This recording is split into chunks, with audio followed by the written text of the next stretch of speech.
Information à continuer sur Gale Afrique Télévision, la télévision panafricaine au cœur des investigations. Nous vous disons merci de partout où vous nous suivez. Vous êtes à Kabe à Kamwanga. Merci de nous accorder votre confiance.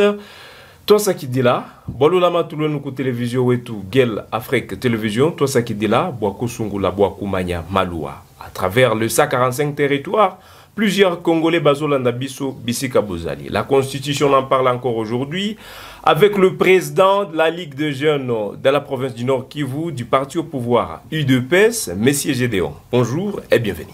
Bonjour, merci aussi. Comment vous allez? Tout va bien. Tout va bien? Oui, on a beau pied bonnet. L'état actuel de la nation, comment ça se passe?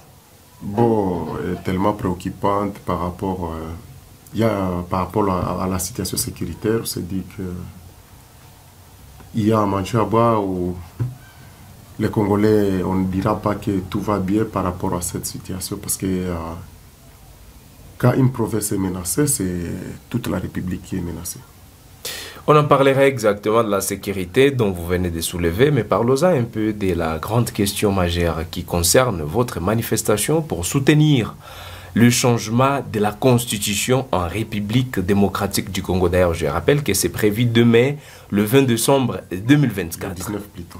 Le 19 de mai, voilà, ouais. Le 19 décembre 2024. C'est quoi la motivation derrière pendant que la province du Nord Kivu est sous une forte pression de l'armée rwandaise? Merci bien pour la question.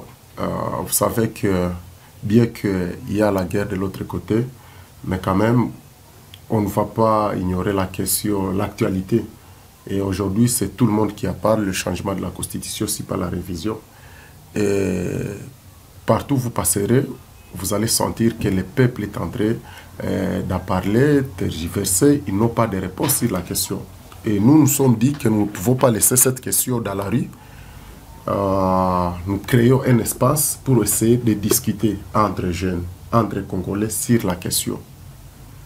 Et c'est ainsi que nous avons invité tous les Congolais demain dans la grande salle de Goma Full Gospel pour qu'ensemble on puisse discuter sur la question du changement ou révision de la Constitution.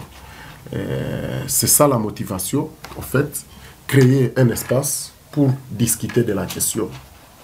Il y a autant de préoccupations et qui peut-être on peut, disons, lever des équivoques et peut-être on peut éclairer la lanterne, disons, de certaines personnes sur cette question. Et donc, c'est un échange. Peu importe ce qui se passe dans la province, nous savons que la guerre est en train d'être gérée par ceux qui les gèrent, disons, les organes, disons, la défense, les organes de sécurité, mais quand même, ça ne nous empêche pas de réfléchir sur l'actualité. Nous, à Goma, nous avons les moments de réfléchir, donc nous ne pouvons pas nous résigner seulement parce que la guerre est de l'autre côté. Ça ne nous empêche aussi, ça nous empêche pas aussi d'envoyer des énergies tellement positives sur ceux qui sont, sur nos militaires qui sont en train de combattre en notre faveur pour défendre l'intégrité territoriale. Et donc, cet échange ne va pas rien empêcher sur le déroulement de la guerre. Pourquoi ne pas prioriser d'abord la question de la guerre, créer un espace pour cette question au lieu de la Constitution? Nous avons fait, parce que cette guerre, en fait, tant que vous connaissez, nous avons créé des espaces. Et d'ailleurs, il y a des espaces où on discute de cette question permanemment. Vous le savez bien. Et donc, la question qui est en actualité aujourd'hui aussi, c'est la question du changement de la Constitution où on n'a jamais pris le courage d'en parler. Donc, la situation, comme vous le savez, il y avait un cessez-le-feu, la guerre. On observait parce que le Congo qui a privilégié une voie qui était diplomatique pour voir comment on pouvait trouver la paix d'une manière là pacifique. Et là, il n'y avait pas des affrontements directs entre les terroristes M23 et nos FARDC. Et à ce moment-là, la question de la Constitution est entrée. Et là, on réfléchissait déjà sur la question. Les affrontements directs ont commencé à partir de cette semaine. Et là, on avait déjà un programme sur le changement de la Constitution. On s'est dit qu'on ne peut pas quand même faire reculer, disons, un programme parce que la question est gérée sur le plan, disons, militaire par nos, disons, nos FARDC. Donc, nous tenons à ces programmes-là et nous évitons les jeunes de venir, de poser leurs questions, de faire un échange. Nous voulons que ça soit pédagogique pour qu'ensemble, on ait quand même, qu'on puisse évoluer sur cette même lancée. Entendre certaines autorités font savoir qu'il y a la population, le peuple, pas la population, mais le peuple en elle-même souhaite le changement de la Constitution. Lorsque vous parlez du peuple, vous faites allusion à qui exactement? Est-ce que c'est la réalité sur terrain avec le peuple dont vous faites allusion? Bien évidemment, bon, le peuple, faudra-t-il encore définir un peuple? On dit que c'est un être collectif, de la souveraineté. Alors, ce peuple-là, c'est qui? Le concept de souveraineté revient toujours dans les définitions du concept de peuple. Vous voyez? Et donc, c'est lui qui a ce pouvoir-là. La souveraineté, c'est quoi? C'est un pouvoir dont aucun pouvoir n'est au-dessus. C'est au peuple de poser cette question. C'est au peuple de soumettre cette question. C'est au peuple d'adopter, disons, ce projet. Et si le peuple ne l'adopte pas, ça ne va pas passer. C'est pour ça que... Parce que déjà aujourd'hui, on avale, c'est là au peuple que le peuple le souhaite. Et c'est la réalité sur terrain, M. Gédéon. On n'avale pas ça. On a lancé le débat dans la société pour que le peuple s'approprie la question. Et aujourd'hui, maintenant, moi par exemple, moi qui soutiens le changement de la Constitution, j'ai le devoir de prouver pourquoi je le soutiens et de dire aux autres pourquoi je soutiens le changement. Et s'ils ne sont pas d'accord, on va constater. Et s'ils sont d'accord, parce que il y a des arguments qui sont poussés. Quand on dit il faut qu'il y ait un changement, mais le peuple pose la question pourquoi. On va y arriver. Et on répond à la question pourquoi. Vous voyez, je ne pense pas qu'on va y arriver parce que c'est ça même ce qui est prévu demain. Des informations sur votre chaîne, mesdames et messieurs. Tout ce qui équime l'actualité, on en parlera ici et aujourd'hui. Au-delà de la situation sécuritaire, il y a aussi la politique dans notre pays. Nous ne pouvons pas les mettre à côté. Toutes les questions, nous devons le prendre pour connaître ce qui se passe au pays. L'ancien président de la République démocratique du Congo, l'ancien chef de l'État Joseph Kabila, a tenté de vouloir bien changer la constitution, mais cela a tourné contre lui. Je rappelle que vous étiez à ce moment dans l'opposition et vous vous êtes opposé farouchement sur ça. Aujourd'hui, vous souhaitez le changement, une chose dont même la Constitution ne prévoit pas. Pourquoi pas la révision, mais plutôt le changement? Tout à fait, c'est vous qui le dites. Et si la Constitution ne le prévoit pas, est-ce que vous pouvez me donner un article où la Constitution a refusé ce changement-là? Parce que la Constitution devait prévenir déjà. Et quand la Constitution n'a pas prévu, n'a rien dit sur les changements, vous voulez quoi? Et là, vous m'avez posé la question sur le peuple. Et celui qui a adopté cette Constitution, c'est qui? C'est ce peuple-là, au référendum. Sans oublier que, d'ailleurs, depuis 2005, on nous a soumis au référendum. L'IDPS était non partant au référendum. Ça veut dire qu'il ne l'avait jamais adopté. Alors, la Constitution ne le prévoit pas. Qui a dit ça? Est-ce que vous ne trouvez pas qu'il y a un principe de l'acte contraire? Parce que c'est le peuple qui a voté. Ce qui n'est pas prévu est autorisé? Tout à fait. Selon vous? Tout à fait. C'est ce que dit la loi. Le peuple a voté cette Constitution et c'est le peuple qui peut le mettre à l'écart et qui peut voter une autre Constitution. C'est le principe de l'acte contraire. Si je peux juste me limiter là. Mais on te dit que la souveraineté appartient au peuple. C'est lui qui a le pouvoir.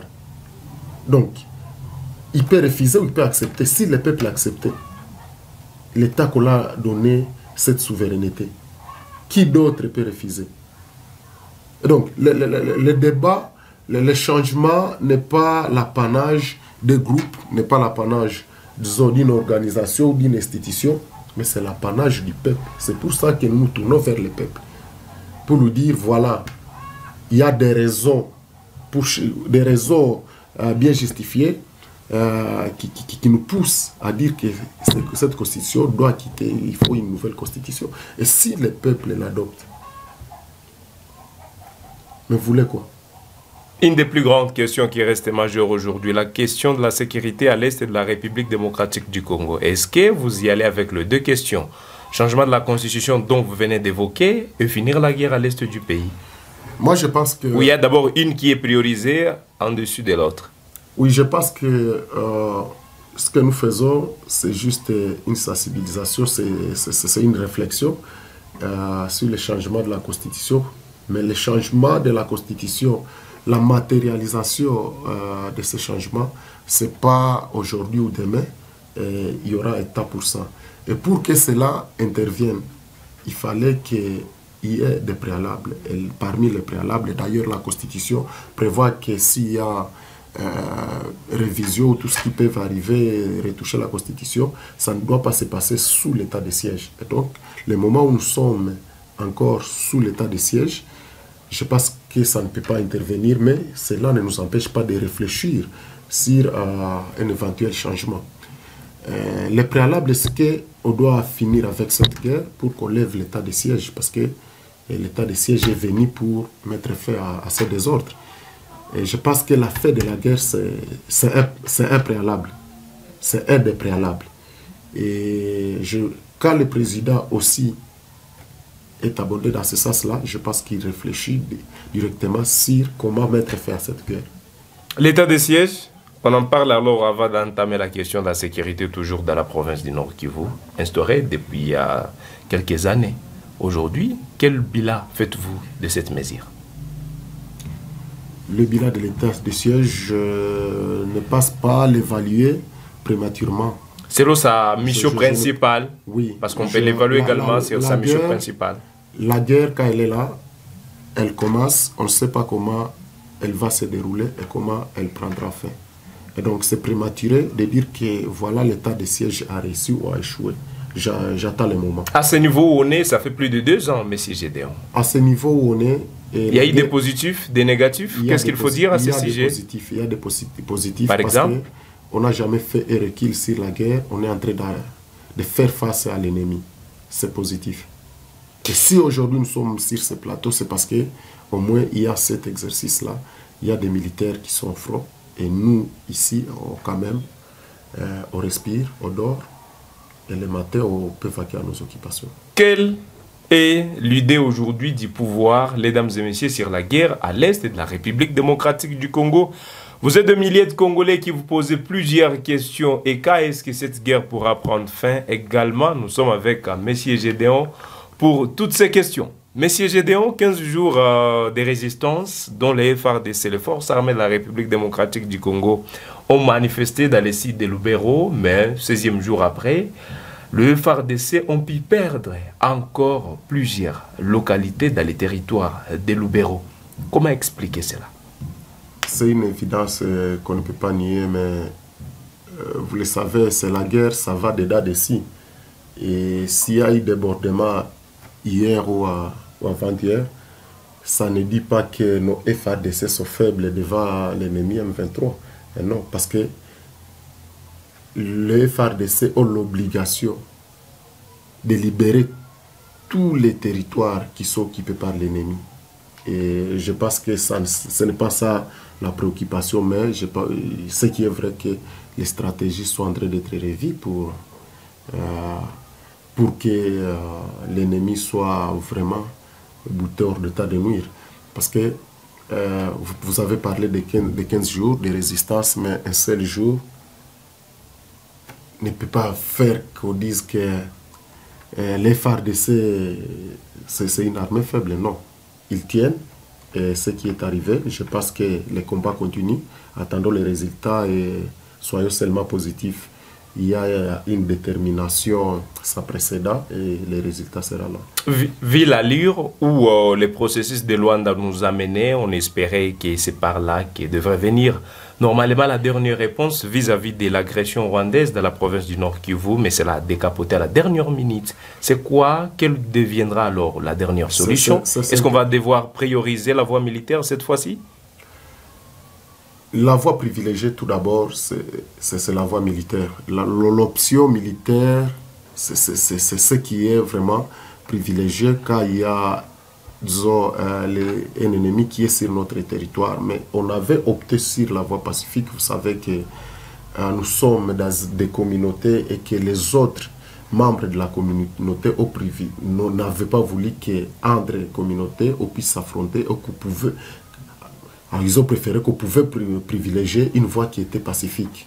Et nous avons opté, en tant que membres d'une communauté, que voilà, on privilège cette voie qui est pacifique et nous avons fait notre bonne foi. Ce n'est pas que la voie de la violence est mise à côté, non. C'est pour ça que nos militaires sont bien préparés, sont bien équipés. Parce que si ça capote, comme vous le dites, comme on l'a vu à Luanda, Kagame qui a été faible, ce n'est pas un terrain... Il s'est absenté. Oui, c'est un terrain où il ne s'adapte pas, le terrain diplomatique. Il a compris qu'il était devant un fait accompli et qu'il pouvait signer forfait sur le terrain. L'arbitre était là, l'autre cas était là, et lui a signé forfait. Et donc c'est un signe fort que lui, cette voie, il n'opte plus sur cette voie qui est pacifique. Et donc il doit tirer les conséquences. C'est-à-dire? Doit tirer les conséquences. Depuis longtemps, il y a toujours des menaces qui sont venues dans l'essence, venant du président de la République lui-même d'ailleurs, qui avait prononcé, je cite, s'il y a un Congolais qui essaie de mourir de l'autre côté, à la moindre escarmouche, nous allons attaquer Kigali à partir de la ville de Goma. Mais jusqu'aujourd'hui, cela n'est pas manifesté comme il l'a promis au peuple congolais. Je venais de dire que c'est ça l'option privilégiée par la République démocratique du Congo, mais on ne peut pas rester ça, écouter aussi les autres. Quand les autres disent, attendez, voilà la voie qui est, disons, la meilleure, et nous privilégions ça d'abord. On peut opter pour cette voie. Si ça nous amène la paix, c'est tant mieux. Mais, en définitive, nous avons compris que Kagame n'est pas là pour la paix et il fallait lui faire la guerre. Et je pense que les options seront levées incessamment. Présentement, un Congolais qui se trouve à Kishishe, un Congolais qui se trouve à Bunagana, à Ouvira, dans les 145 territoires de la République démocratique du Congo, s'il faudra bien lui dire, on peut avoir aujourd'hui 2 à 3 signaux qui montrent sur terrain que cette guerre tend vers sa fin. Tout à fait, tout à fait. Il y en a autant, pas seulement 3, parce que... À titre d'exemple. Tout d'abord, la guerre s'est faite dans la détermination. Quand vous voyez la position de la République démocratique du Congo, qui a refusé tout d'abord de négocier avec l'ennemi M23, ça veut dire qu'il est déterminé pour mettre fin à cette guerre. Déterminé parce qu'il a des moyens pour le faire. Il a déjà des moyens pour le faire. Et quand vous voyez la manière dont aujourd'hui notre armée est équipée, quand vous voyez les unités qui sont en train d'être formées pour faire cette guerre, vous sentez qu'il y a une différence avec l'armée qu'on a connue à l'époque. L'armée de Méli-Mélo. Mais qui a pu neutraliser au moins la rébellion du M23. Non, mais le M23, pourquoi ils sont revenus? On pouvait neutraliser le M23 et les ramener encore sur une table de négociation alors qu'ils venaient d'être neutralisés militairement. C'est inconcevable. Et donc, c'était un truc, disons, fallacieux qu'on nous a créé, et c'était du poudre aux yeux. Et il y a une réalité. Ce qui est vrai, il y a la différence, c'est ça la différence entre les politiciens et les hommes d'État. Et tu sais qu'il est capable aujourd'hui de prendre des décisions éphémères qui vont plaire à la population, mais qui ne sont pas durables. C'est ça la différence. On voulait prendre des mesures qui seront durables, qui est une solution durable sur la question, parce que c'est une question qui ne cesse pas, ça revient à tout moment. La question revient toujours. Et je pense qu'il faut taire les armes une fois pour toutes dans l'est de la République démocratique du Congo. c'est pour ça qu'on les soutient. C'est pour ça qu'on les soutient. Mais bien sûr, les gens ne comprennent pas parce qu'il y a moyen de tirer à l'air, il y a prendre tous les armes. L'ennemi, bien sûr, on peut les mettre hors des frontières. Mais il y a encore des revendications quelque part dont nous ne connaissons pas les origines. D'ailleurs, c'est pour ça que nous disons qu'il y ait des réformes structurelles, qu'on touche même les textes.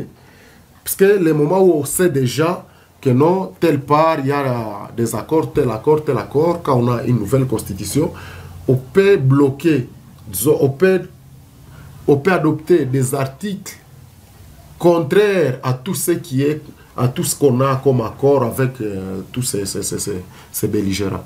C'est important, il faut que les gens comprennent ça. Voilà, nous sommes à la fin, M. Gédéo. C'est quoi le dernier message à tous ces gens qui sont en train de nous suivre, de la diaspora, partout en République démocratique du Congo? Non, le dernier message, c'est que nous invitons tous les Congolais de participer, même ceux qui seront à distance, parce que les médias vont nous accompagner dans toutes les activités que nous menons. Et je pense qu'ensemble, nous pouvons quand même lever l'option sur l'actualité du moment, l'actualité qui est le changement de la Constitution. Et qu'on ne laisse pas la question dans la rue, qu'on en discute et qu'on lève des options attaque congolais. Mais aussi, moi, je pense que ça, c'est une opportunité pour nous, la jeunesse, pour dire maintenant, voilà, quelle sera notre contribution. Notre pierre de contribution, ça sera quoi? Et on peut voir ça comme un défi, mais il faut le transformer en une opportunité. Voilà, mesdames et messieurs, nous sommes à la fin. C'était M. Gédéon, le président de la Ligue des jeunes dans le parti politique IDPS dans la province du Nord Kivu. C'est fait un plaisir de vous savoir nombreux, vous qui nous avez suivis depuis le début de cette émission jusqu'à la fin. Nous vous disons merci. On se fixe un nouveau rendez-vous sur votre chaîne tout à l'heure pour d'autres actualités.